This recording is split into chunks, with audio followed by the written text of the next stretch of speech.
Hi guys, तो स्वागत है आप सबका एक नए वीडियो में। तो इस वीडियो में बात करने वाले हैं आने वाले दिनों के लिए स्विंग ट्रेडिंग के लिए स्टॉक जो कि आपको एक अच्छा रिटर्न बना के देगा।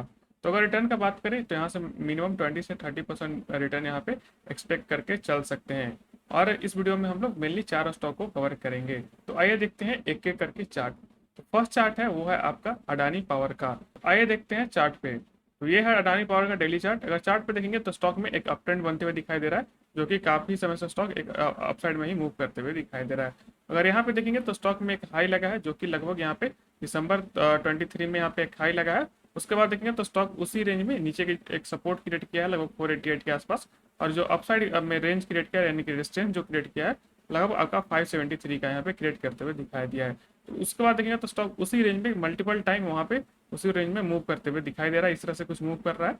उसके बाद जो फाइनली ब्रेकआउट आया स्टॉक में वो आपका 571 का आया है लगभग यहाँ पे अप्रैल 24 में। उसके बाद भी देखेंगे तो स्टॉक में जो एक वापस से रेंज में चला गया स्टॉक, यानी कि जो हाई लगाया स्टॉक नियरेस्ट हाई आपका लगभग 633 का लगा के 633 के आसपास का जो लेवल है यहाँ पे स्टॉक में हाई लगाया। उसके बाद देखें तो वापस से स्टॉक में मल्टीपल टाइम सपोर्ट रेजिस्टेंस को यहाँ पे फॉलो करते हुए दिखाई दिया। और आज के ट्रेडिंग सेशन में देखेंगे तो एक वापस से फ्रेश ब्रेकआउट आया है लगभग ये जो कैंडल है लगभग 7% का यहाँ एक ब्रेकआउट आते हुए दिखाई दे रहा है।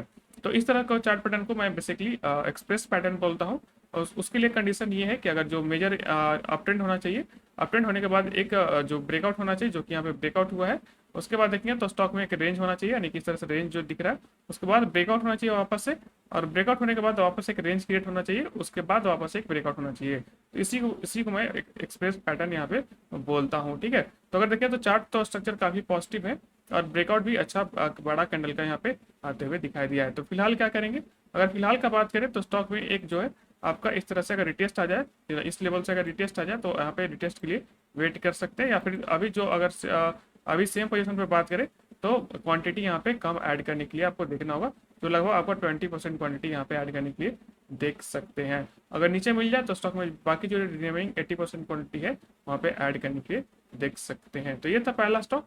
अगर यहाँ से रिटर्न का बात करें तो यहाँ से मिनिमम तो आप 20% अगर नीचे रिटेस्ट आता है, रिटेस्ट किया था तो यहाँ से आप मिनिमम 20% रिटर्न यहाँ पे एक्सपेक्ट करके चल सकते हैं। तो आइए चलते हैं नेक्स्ट स्टॉक के पास।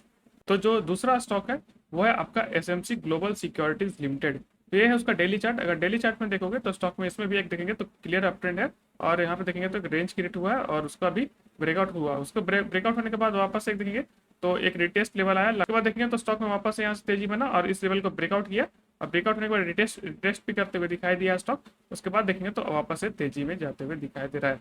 तो फिलहाल देखेंगे जो नीचे भी देखेंगे तो वॉल्यूम जो है अच्छा खासा हर लेवल पे बनते हुए दिखाई दे रहा है। नीचे देखेंगे तो यहाँ पे वॉल्यूम ही अच्छा खासा बन रहा है। तो अभी क्या करेंगे कि स्टॉक में अगर ईएमए का इस्तेमाल करेंगे, यानी कि मूविंग एवरेज का इस्तेमाल करेंगे, एक्सपोनेंशियल मूविंग एवरेज का, तो स्टॉक में देखेंगे तो इस लेवल पे रिटेस्ट आते हुए दिखाई दिया है, क्योंकि स्टॉक जो है क्लियर अप ट्रेंड में है।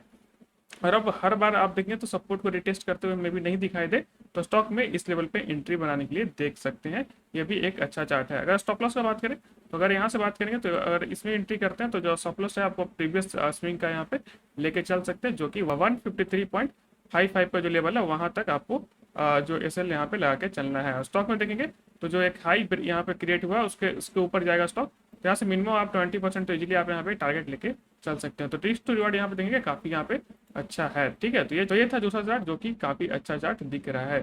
तीसरा स्टॉक है वो है आपका एनसीसी का। तो एनसीसी में देखेंगे इसमें भी आपका क्लियर एक अप ट्रेंड है। स्टॉक में यहाँ पे एक रेंज क्रिएट हुआ था, उसके बाद स्टॉक में आपका एक ब्रेकआउट हुआ था, लगभग देखेंगे तो स्टॉक में क्लियर अप ट्रेंड ही बनते हुए दिखाई दे रहा है। और जो अगर चार्ट पे देखेंगे तो एक असेंडिंग ट्रायंगल टाइप का इस तरह से पैटर्न बन रहा है, उसका ब्रेकआउट यहाँ पे आ रहा है। तो स्टॉक में देखेंगे स्टॉक में ब्रेकआउट हो चुका है, तो यहाँ पे एंट्री करने के लिए देख सकते हैं स्टॉक में क्वांटिटी यहाँ पे 50% तक ऐड कर सकते हैं। अगर वापस से अगर नीचे मिल जाता है अगर यहाँ पे लगभग 272 का, तो यहाँ पे ऐड करने के लिए देखेगा स्टॉक में। इसमें भी एक अच्छा रिटर्न बनने का पोटेंशियल है, लगभग 20% यहाँ भी मान के चल सकते हैं। नीचे एक सपोर्ट है, अगर ये देखेंगे तो एक सपोर्ट लाइन यहाँ पे ड्रॉ किया हुआ है, बट अगर देखेंगे तो ऑलमोस्ट सपोर्ट लाइन के आसपास ही एक जो है आपका जो एसएल है लगभग 255 पे यहाँ पे बनते हुए दिखाई दे रहा है, ठीक है। तो ये आपका रेजिस्टेंस हो गया और ये आपका सपोर्ट हो गया, जो कि यहाँ पे ब्रेकआउट हो चुका है रेजिस्टेंस का। नीचे के साइड से देखेंगे तो एक सपोर्टिंग ट्रेंड लाइन का एक सपोर्ट भी बनते हुए दिखाई दे रहा है। तो ये भी चार्ट अच्छा। वॉल्यूम भी देखेंगे नीचे तो वॉल्यूम भी आपको एक जो है इंक्रीज होते हुए दिखाई दे रहा है कि वॉल्यूम का यहाँ बिल्डअप अच्छा खासा यहाँ पे है, ठीक है। तो ये था तीसरा चार्ट जो कि आपको एक अच्छा यहाँ पे रिटर्न बना के देगा। चलिए देखते हैं नेक्स्ट चार्ट, वो है आपका कोल इंडिया का। तो कोल इंडिया में देखिए तो सेम एक अप ट्रेंड ही दिखाई दे रहा है, नीचे के लेवल से आपको अच्छा खासा स्टॉक में अप ट्रेंड दिखाई दे रहा है, स्टॉक कंटिन्यू अप ट्रेंड में बन रहा है। तो स्टॉक यहाँ पे थोड़ा सा देखेंगे तो एक जो रेंज बनाने की कोशिश किया था, और यहाँ पे एक पैटर्न भी बन रहा है सेंडिंग ट्रायंगल टाइप का, सेम जो एनसीसी टाइप का पैटर्न यहाँ पे क्रिएट होते हुए दिखाई दे रहा है। जो वॉल्यूम भी ठीक है, यहाँ पे देखेंगे वॉल्यूम भी सही है, वॉल्यूम में कोई दिक्कत नहीं है। तो एक जो सपोर्ट है लगभग ये सपोर्टिंग ट्रेंड लाइन का है, और एक रेजिस्टेंस है जो कि यहाँ पे 480 के आसपास, 470 के आसपास जो एक रेजिस्टेंस था उसको यहाँ पे ब्रेकआउट होते हुए दिखाई दे रहा है। तो अगर अभी देखें तो आज तो अच्छा खासा जो है लगभग 4% का स्टॉक में तेजी है। तो यहाँ पे 50% क्वांटिटी ऐड करने के लिए देख सकते हैं, बाकी जो रिटेस्ट होगा स्टॉक इस तरह से तो आप यहाँ पे ऐड करने के लिए देखिएगा। तो ये है आपका चौथा स्टॉक जो कि अच्छा है। अगर स्टॉप लॉस की बात करें तो देख लेते हैं स्टॉप लॉस का यहाँ पे किस तरह रखते हैं। तो अगर इस लेवल का स्टॉप लॉस मानते हैं, यानी कि जो रिटेस्ट लेवल है उसी को एसएल मानते हैं, तो ऑलमोस्ट आपका यहाँ से अगर मान के चले तो आपका 4.30 का यहाँ पे एसएल लाके चल सकते हैं, जो कि 460 के आसपास यहाँ पे दिखाई दे रहा है। तो अगर रिटर्न का बात करें यहाँ से भी आप 20% इजिली आपको इस स्टॉक में भी आपको मूव करते हुए दिखाई देगा। तो मान के चलिए कि यहाँ से आपको लगभग यहाँ से जो है 580 के आसपास का रिटर्न यहाँ पे जो लेवल है आते हुए दिखाई देगा। तो ये था 4 स्टॉक जो कि देखेंगे तो ऑलमोस्ट सब सारे जो चार्ट है वो आपको पॉजिटिव बनते हुए दिखाई दे रहे हैं, और सारे में अप ट्रेंड है, ठीक है। और 2 स्टॉक में देखेंगे तो असेंडिंग ट्रायंगल बनते हुए दिखाई दे रहा है, और ये जो फर्स्ट अडानी पावर था उसमें आपका एक्सप्रेस पैटर्न बनते हुए दिखाई दे रहा था, जो कि आप वहाँ पे देखेंगे तो अच्छे से जो चार्ट का फॉर्मेशन हो रहा था, ठीक है। तो ये था 4 स्टॉक जो कि आपको आने वाले दिनों में ध्यान में रख के चल सकते हैं। तो आपको ये वीडियो कैसा लगा हमें जरूर बताएं, एंड थैंक्स फॉर वॉचिंग।